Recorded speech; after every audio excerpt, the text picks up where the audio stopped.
Sevgili hikaye severler, yeni bir hikaye ile daha karşınızdayım. Bugün yine hayatımıza yön vermede bizlere yardımcı olacak bir hikaye anlatacağım. Hazırsanız başlayalım hikayemize. Adamın biri kölesini alır ve pazara getirir. Tellala, bunu satacağım ama bir kusuru var. Alacak olanlara mutlaka söyle der. Derken birisi köleye talip olur. Tellal, kölenin bir kusuru olduğunu söyler. Alıcı, kusurunun ne olduğunu sorunca da Tellal son derece iftiracı, dedikoducu olduğunu, dışarıda duyduğu her şeyi eve getirdiğini, evde olan bir sırrı da dışarı çıkardığını belirtir. Ama bütün bunlara rağmen köleyi almak isteyen adam, bu önemli bir kusur değildir diyerek köleyi satın alır ve evine getirir. Köle, efendisiyle hanımının arasını açmayı düşünür. Bunun için de bir plan yapar. Bir gün evin hanımına giderek önemli bir şeyden bahsetmek istediğini söyler. Çok sevgili hanımım, çok iyiliğinizi gördüm. Beni evladınız gibi seviyor ve koruyorsunuz. Hani söylemek istemezdim ama söylemeden de edemeyeceğim. Efendi seni sevmiyor. Üzerine başka bir kadın alacak.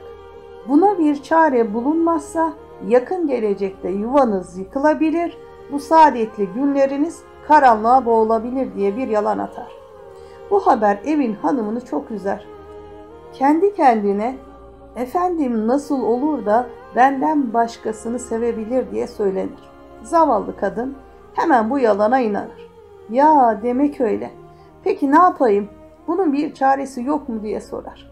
Köle zaten cevabını önceden hazırladığı için ben sana bir ilaç yapayım.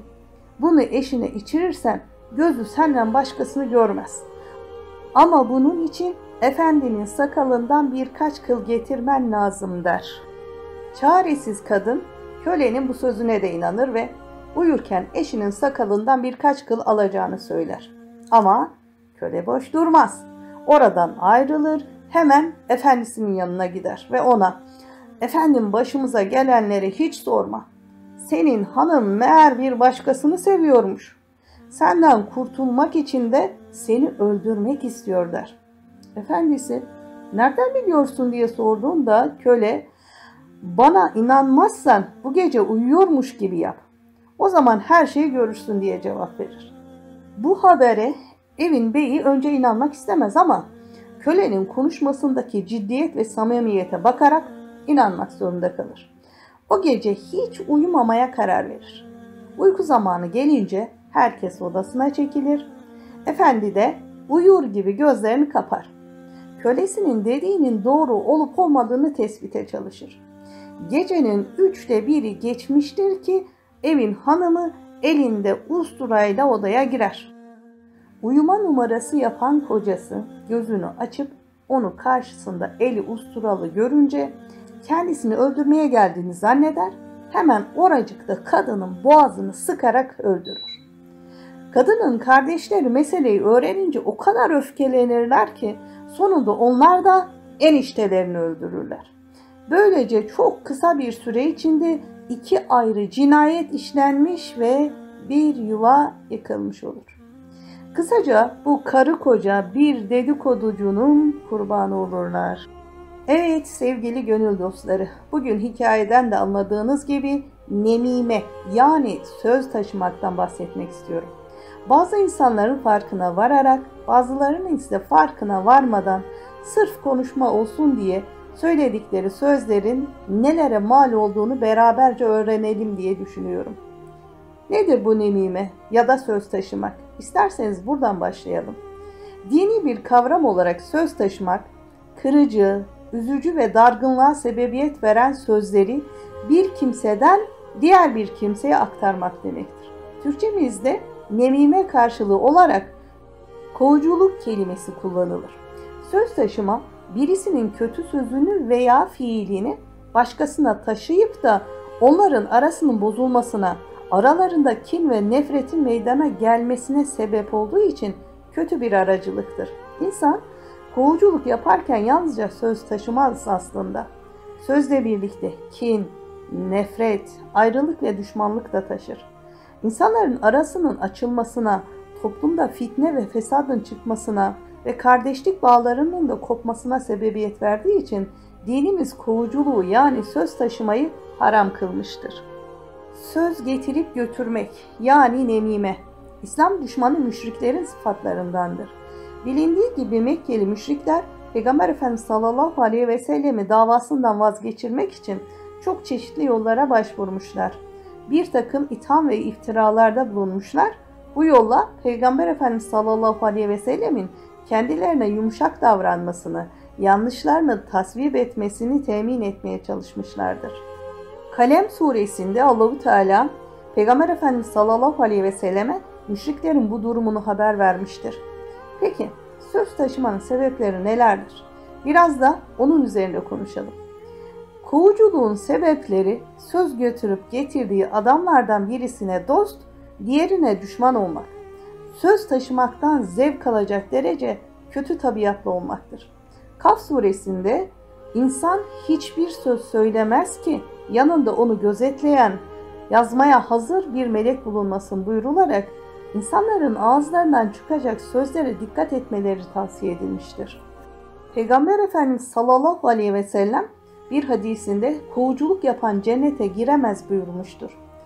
Burada söz taşıyanların tövbe etmeden cennete giremeyeceği belirtilmiştir. Yine başka bir hadiste sahabelere dikkat edin size en kötünüzün kim olduğunu bildireyim mi dediğinde sahabeler evet ya Resulallah bildir dediler. Peygamber Efendimiz sallallahu aleyhi ve sellem kovuculuk için gezip dostlarının arasını bozanlar ve kusursuz insanlara kusur arayanlardır buyurmuştur. Bir başka hadisten ise kabir azabının 1/3'inin kovuculuktan olduğunu öğreniyoruz. Islah olmamış bir nefis, başkalarının kötülenmesinden, küçük düşürülmesinden büyük zevk alır. Aslında en büyük düşmanın kendisi olduğunu da bilmez.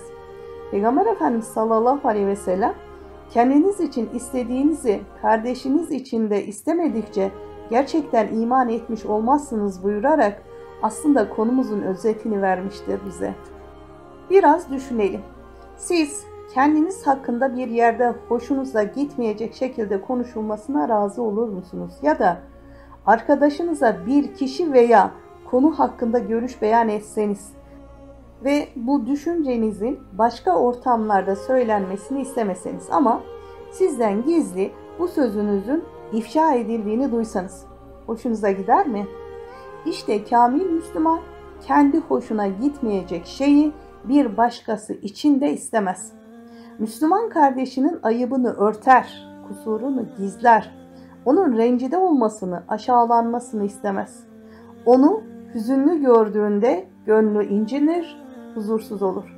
Peygamber Efendimiz sallallahu aleyhi ve sellem bir hadisinde kim bir müminin dünyalık sıkıntısından birini giderirse Allah da onun kıyamet günü sıkıntılarından birini giderir. Kim zor durumda olana kolaylık sağlarsa Allah da onun dünyasında ve ahiretinde kolaylık sağlar. Kim Müslümanın ayıbını örterse Allah da onun dünyada ve ahirette ayıbını örter.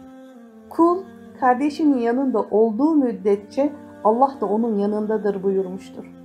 Bazen de kovuculuk yaparken nefsimizi temize çıkarmak için efendim onun söylediğini söylüyorum ben, yalan söylemiyorum ki doğrusu bu deyiveririz. Onun için atalarımız taş taşı da söz taşıma demişlerdir. Peygamber Efendimiz sallallahu aleyhi ve sellem Allah indinde en sevimliniz ahlakı güzel ve insanlarla güzel geçinenizdir. En sevimsiz olanınız da insanlar arasında laf taşıyan, dostların arasını açmak için çalışan ve temiz insanlarda kusur arayanınızdır buyurmuştur. İslam alimleri insanların arasını bulmak, dargınları barıştırmak amacıyla söz taşımayı dinen caiz görmüşlerdir. Çünkü burada iyi niyet vardır. Peki biri bize söz getirirse ona karşı nasıl davranmalıyız? Biri bize söz getirdiği zaman söz getiren kimseye inanmamalıyız. Çünkü söz getiren fasıktır. Fasığa inanılmaz. Sözüyle hareket edilmez. Kovucunun sözlerini kabul etmek kovuculuktan daha kötüdür buyurulmuştur bir hadiste. Söz taşıyan kimselerle fazla dostluk kurulmamalı. Kovucunun getirdiği sözün doğru olup olmadığı araştırılmalı. Getirilen söz hakkında kimseye bir şey söylenmemeli, yorum yapılmamalı. Eğer söylenirse bir başkasının günahı açığa çıkarılmış olur. Müslümana yakışan ise kusurları örtmektir, gizlemektir. Görüldüğü gibi hem Kur'an-ı Kerim'de hem de hadisler açısından söz taşıma fiili yani kovuculuk fiili en kötü işlerden biri sayılmıştır. Bu iş insanın ahiretini kararttığı gibi dünyada da insanı dostlarının gözünden düşürür. Peki bundan kurtulmanın çaresi nedir dersek, söz taşımanın dünyada, kabirde ve ahirette insana verebileceği zararları düşünerek dilimizi muhafaza etmeye çalışmakla mümkün olur. Aslında bütün kötülük ve kötü huyların temelinde bilgisizlik var. Allah hepimize kendimize faydalı bilgileri öğrenme azmi versin ve bizi dilimizin afetlerinden korusun.